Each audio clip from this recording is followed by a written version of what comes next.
All right, y'all. Welcome into LA Sports Brotherhood. It's me, Ryan, here with my brother Matthew. And USC suffered its third loss in Big Ten conference play.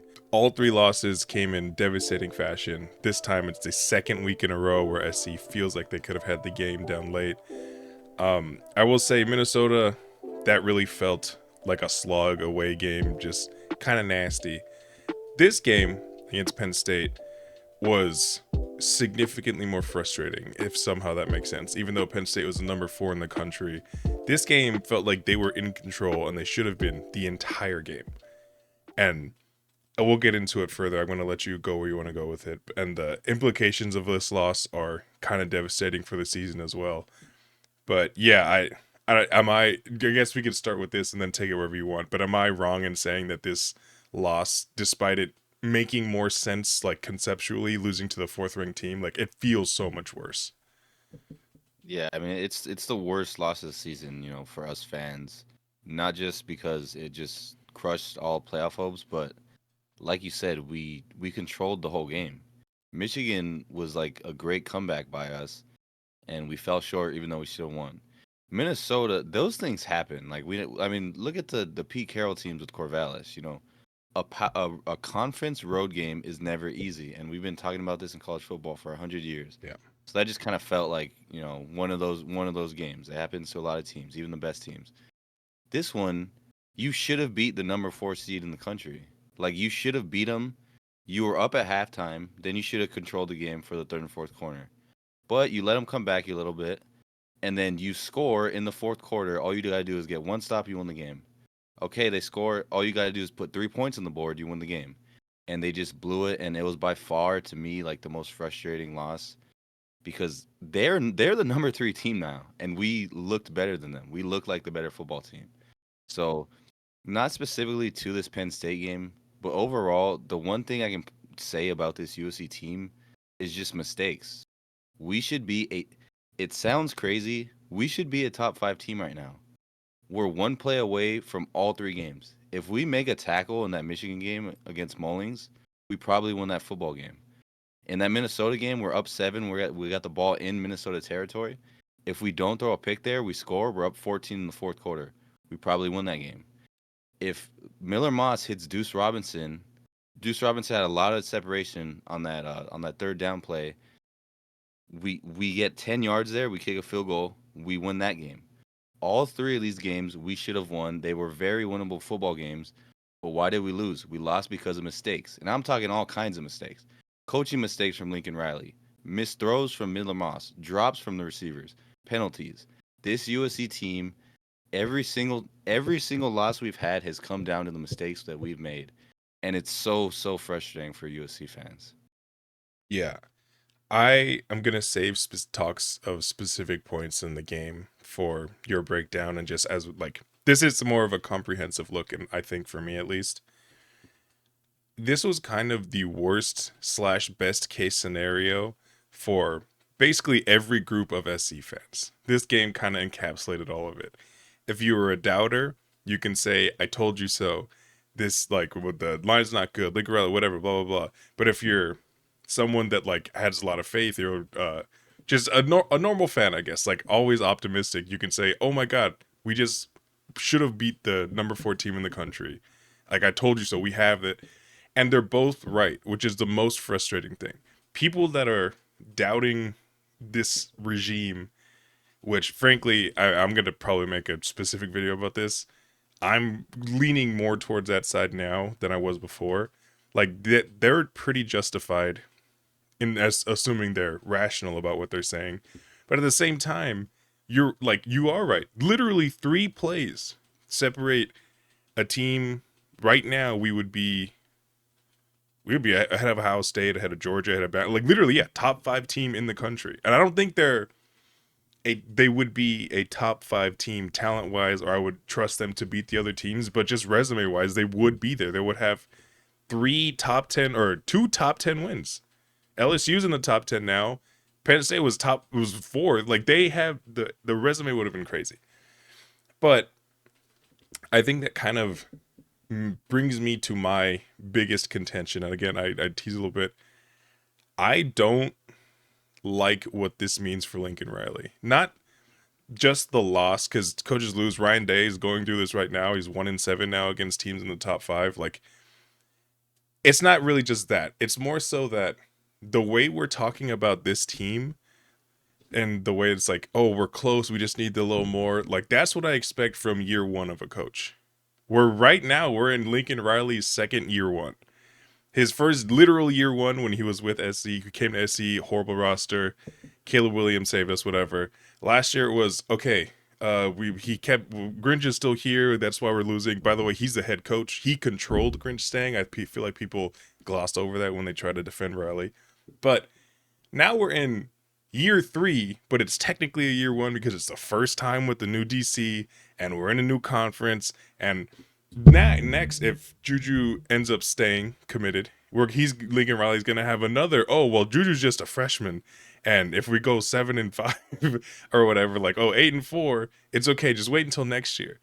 I'm wondering how many wait until next year for development for recruiting Lincoln Riley's gonna get before people start wondering why he can't just do it. And again, I don't think it's fair to say he cannot, but we can't talk about the coaches, the assistant coaches, and the coordinators that we don't like when he is in charge of the staff. He is the one putting them there. Like, I don't think Josh Henton's a good coach. You can't recruit, and his development's really not been great. But I'm not going to be like, oh, it's okay, Lincoln. It's not your fault. It's your assistant coach that you brought specifically with you that you kept for 3 years' fault. Like, no, you have to make the decision. You are ultimately culpable for all of it. And as you can see, I have a lot of thoughts about this, and I will keep that for a separate video. But you could talk about Lincoln. You can talk about whatever you want, Matt. But I don't know. It just feels like we're getting a lot of leeway for Lincoln, and I don't know how much more runway he has, in my opinion, for me. Yeah, it's a massive topic. I think I'm actually gonna make its own separate Lincoln Riley video because it's such a complicated, Yeah. like, it's a complicated topic.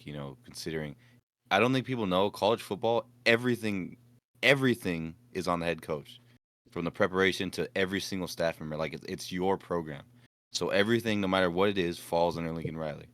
But anyways, like I said, I'll have its own separate video on it because it's so massive. I kind of touched on what's happened so far, what this team is right now, which is it's just the mistakes. The talent's there. We're good enough. It's just we're making mistakes. Last thing I want to touch on is just where do we go from here? Yeah. What does this mean? This 3-3 team here. What does USC do now?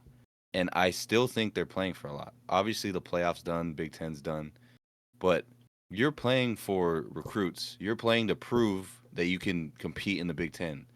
More importantly, this is a young football team, and you have the opportunity to win out. You can win out. You'll be favored in every game except that Notre Dame game, which you have at home, which will be a top 10 matchup because Notre Dame's schedule is so soft. They will be a top 10 team. If you can win out, have a top 10 win against your rival. So in December, you're looking back, you're saying, "Wow, this USC team went 9-3. They're incredibly young." And if you look back at those three plays, even the two plays, keep the Minnesota loss. You say you could have beat Michigan in the Big House and Penn State at home. If those two plays would have went differently, we're looking at an 11-1 playoff team, top 10 team. And they're young, and they got these guys coming back. Watch out for USC next year. That, I think, is what you're playing for. You're playing for the future of this program. Look at Lincoln Riley's record right now. It doesn't look good. He had an awful year last year. He's now 3-3. The win-loss record does not look good. Look at what he did at Oklahoma. I think he already has more losses here than he did at Oklahoma. Pretty sure. So, as high as we were after that LSU game, it is taking a quick turn. But we were right there in all of these ball games. You can't afford to blow another one against Nebraska, to blow another one against Notre Dame, and be like, "Hey, at least we competed." You got to win out. Winning is very, very important, even though you're not playing for a playoff spot. It's still very vital. Yeah. Look, I don't want to be so wishy-washy. I one fully 100% agree. They need to win out. There's not a game on the schedule they should lose. But with the new conference, just new matchups, different styles, they're gonna eventually play some kind of really cold weather game. Like literally just they just lost to Minnesota. They shouldn't have ever lost to Minnesota, but they just did. So that's just the new risk. Every week you're expecting to win. I think of all the unranked teams like Nebraska and Washington, even though Washington just got destroyed by Iowa, but like they're still a competent Power Five team.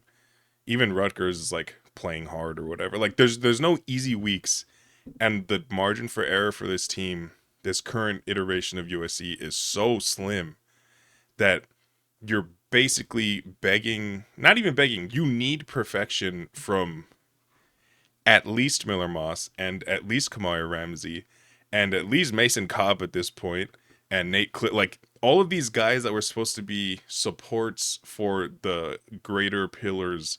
And I'm considering Miller Moss a support because even though he's been pretty solid, he's was always supposed to be propped up by his skill group. And Woody Marks and Lamar Joyner have 100% carried their end of the deal. But now it's like these guys that weren't supposed to feel the so much of the load are now constantly under this load for like just 6 straight weeks or however like the next 6 games. It's constant. But that being said, if Notre Dame is a top 10 team and LSU wins out, the way this season's going, a 9-3 team with 2 top 10 wins and like no bad losses, it's not impossible for them to be in the top 12 seed. I don't think this team deserves a playoff spot. I'm certainly not expecting it to happen. But yeah, I like beyond recruiting and everything else, which is fully important, and like just winning in general, having pride in playing football, there's still a weird backdoor chance that this season can be as successful or even more successful than is expected.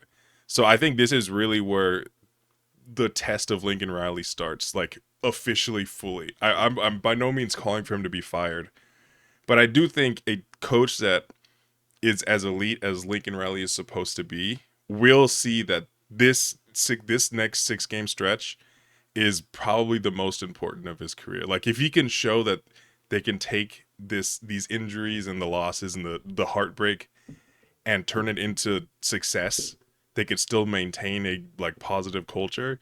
I think that's where I will feel fully like excited going into the next year. Because I think there's still a chance to feel incredible about this team at the end of the season, but they really have to show it now. Yeah, I agree 100%. Yeah, so we're gonna have a couple videos coming out. I think Matt, are you planning on doing your normal breakdowns and stuff? Yeah, and Lincoln Riley specific video as well. Yeah, so yeah, definitely be on the lookout. SC season's by no means over, and in fact, even these lulls of the season, it kind of creates more intrigue, and it gets honestly me at least more excited to talk about anyway because there's just more stuff to examine. There's a lot of stuff now. We're halfway through the year, a lot of stuff we can look into, and for as disappointing as it is, I always think it's pretty exciting as well. So yeah, fight on. We will be back very soon. Thanks for watching.